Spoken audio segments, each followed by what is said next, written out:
Bonjour, alors aujourd'hui nous sommes avec Sandrine Descombes qui est professeure des écoles en Saône-et-Loire à la Chapelle de Guinchay pour ceux qui connaissent. Et aujourd'hui donc nous la recevons sur Ludomag pour qu'elle nous parle un petit peu de ce qu'elle pratique au quotidien avec ses élèves et de ce qu'elle a mis en place notamment pendant la période de confinement et toute la continuité pédagogique qu'elle a mis en œuvre pour ses élèves de CP, CE1. Bonjour Sandrine. Bonjour Aurélie.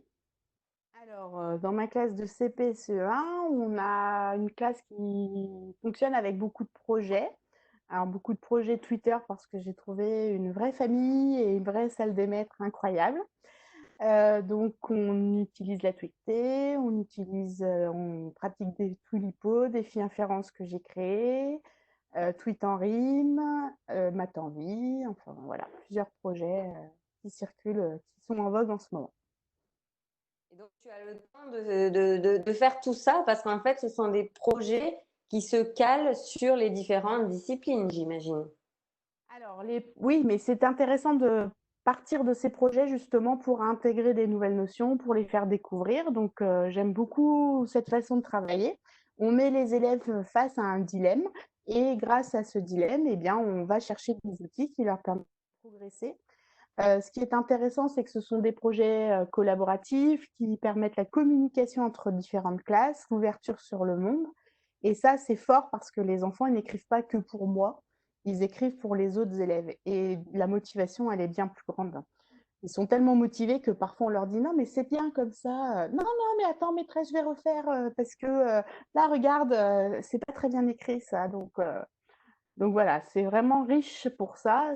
Ça permet aussi à chaque élève de trouver une place et de participer parce que eh bien, les degrés de ces projets ne sont pas forcément les mêmes selon les élèves. Les attentes qu'on leur demande sont adaptées et ça permet de différencier et d'individualiser le travail.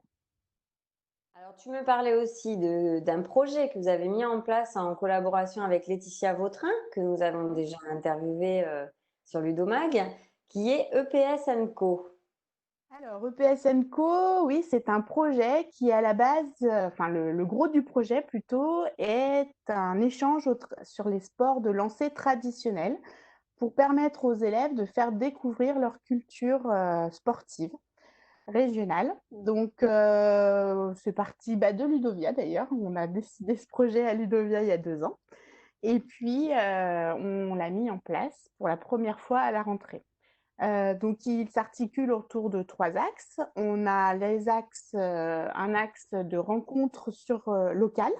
Donc, les classes d'une même école ou d'écoles proches découvrent un sport qui n'est pas forcément celui de leur région, puisque il n'y en a pas une multitude, se l'approprient et puis reçoivent d'autres classes, échangent autour de ces projets, proposent des ateliers pour faire découvrir ce sport aux autres classes. Donc, sur une journée, ça permet de faire la découverte de la boule lyonnaise ou du jeu de lancer de palais, de la quille au maillet. Nous, on a fait la quille au maillet, par exemple, avec ma classe.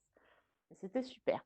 On peut aussi accueillir les parents, c'est-à-dire qu'il peut y avoir des marchés de connaissances et les enfants font découvrir ces sports à leurs parents.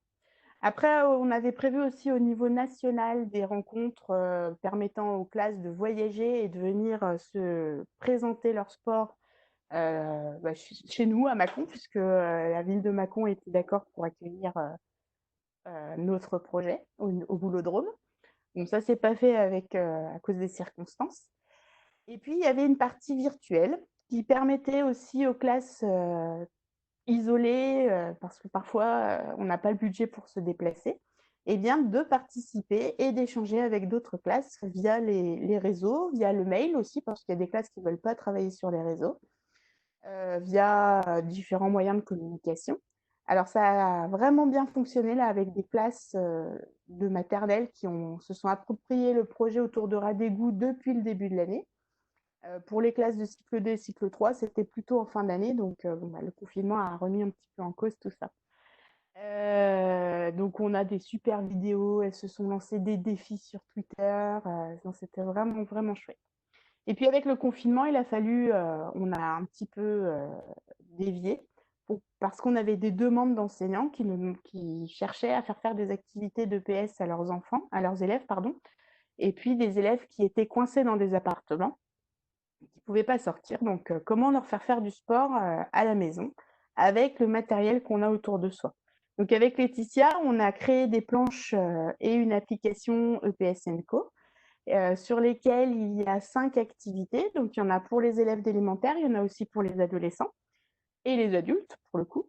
5 activités qui utilisent les peluches, les paires de chaussettes, les ceintures, les lignes du carrelage, et on leur demandait de réaliser les activités. Donc les enseignants soit les téléchargeaient et les ajoutaient dans leur plan de travail, soit les enfants se connectaient directement via l'application. Et puis avec ces activités, on a dévié un petit peu encore. Ça nous a donné l'idée de faire une fabrique à parcours qui permet à l'enfant d'être maître de sa santé et de créer son parcours physique. Donc, on a proposé toute une série d'activités en fonction des différentes parties du corps qu'on veut travailler. Donc, la coordination, le renforcement musculaire des bras, des jambes, les abdominaux, le rythme cardiaque. Et puis, les enfants choisissent les activités, créent un parcours sous les consignes de l'enseignant. Et puis, soit ils le font réaliser à toute leur classe, soit ils le font réaliser en binôme, en respectant les règles barrières, les gestes barrières, à un binôme, à un autre élève, et puis ils s'échangent leur parcours comme ça. Après, l'enseignant peut aussi se les approprier et faire cours à sa classe de façon collective. Voilà. C'est super. Bon, donc ça, donc vous en avez parlé, vous l'avez mis en place pendant le confinement également. Et pendant la continuité, cette période de continuité pédagogique qui court toujours, hein, puisque si j'ai bien compris, vous n'avez pas encore repris vos élèves en présentiel. Est-ce que toutes les activités, tous les projets que vous faisiez habituellement ont perduré? Alors, oui. Alors, nous, on a continué la tweetée, où il fallait corriger les tweeties, mais c'était assez laborieux parce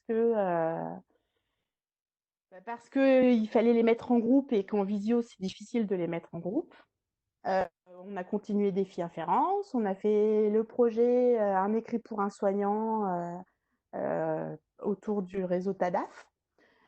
Voilà. Et puis après, on a Math en vie aussi. On a demandé aux élèves de prendre des photos de situations chez eux, de créer un problème. Ils les ont stockés sur un Padlet et puis les enfants répondaient aux énigmes des autres élèves. Donc on avait juste eu le temps le vendredi matin avant le confinement, puisqu'ils l'avaient annoncé, de mettre la machine en route. Donc en classe, on avait passé 2 heures à regarder, à voir comment ça se faisait. Et puis eux, ils ont continué à la maison et ils sont libres d'y répondre un peu quand ils veulent. Je remets sur le plan de travail, maths en vie, Padlet, allez voir les énigmes, il y en a des nouvelles, à vous d'en créer aussi. Vous me parliez aussi de quelque chose que vous avez mis en place avec une autre enseignante? Oui, avec ma super collègue Adeline Champaillet, c'est Titel sur Twitter. Donc, on a créé, enfin non, on n'a pas créé, on a utilisé plutôt des documents collaboratifs. Bon, alors, c'est pas très RGPD, mais bon, c'est ce qu'on avait sous la main à ce moment-là. Donc, Google Slide et Google Sheet pour permettre à nos élèves de travailler en collaboration avec nous et en direct. Donc, Google Slide, c'est un diaporama en ligne, en fait, qui permet de travailler sur des diapositives particulières.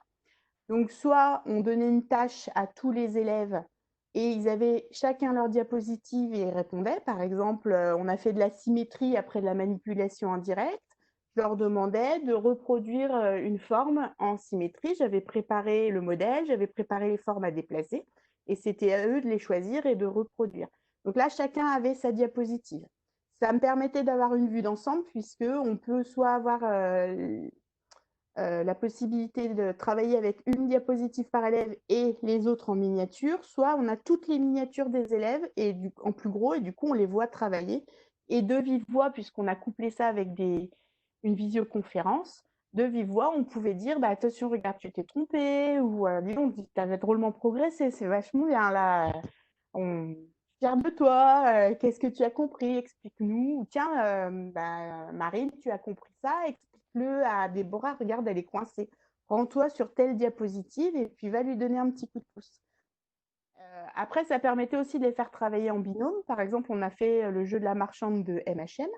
Donc, on avait préparé des diapositives, on a mis tout le magasin en haut, les prix, il y avait le porte-monnaie du client, la caisse enregistreuse du vendeur. Et puis, les enfants allaient chercher les, les produits qu'ils voulaient acheter. Il y avait une case pour écrire la somme, donc le calcul et la somme que le client devait. Il mettait son argent et hop, le vendeur rajoutait l'argent, la monnaie qu'il devait rendre. Et puis, on a fait aussi, on est en train d'adapter les jeux de MHM, pareil, de façon collaborative, pour pouvoir les faire jouer à plusieurs, par contre, pas qu'à deux. Donc, on a mis en place, il y a la guerre du potager. Là, on a fait le jeu des 5D en collectif. On affiche un nombre cible et puis les dés, les contraintes. Chaque élève répond. Ils mettent leurs résultats sur le document. Hop, on compare les résultats de chacun. On regarde qui a réussi, qui s'en est approché. Est-ce qu'il y avait d'autres solutions?